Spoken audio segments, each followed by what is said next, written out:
మీ పేరు? నా పేరు సంగమ్మ. పేరు శివమ్మ. బాగున్నావా? నీ పేరేంటి? శివమ్మ. నమస్కారం.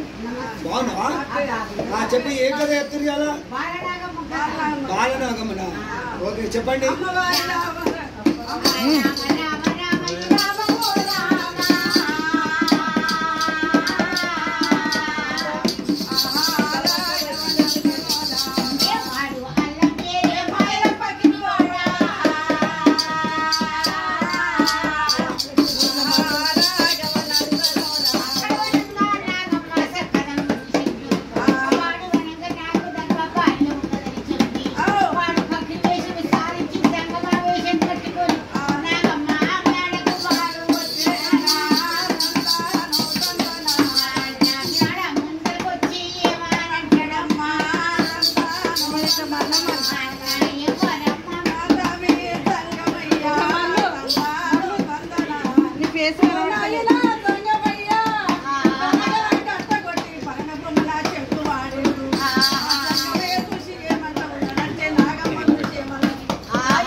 అది డోర్ రాకుండా కట్ చేయవచ్చు సార్. ఈ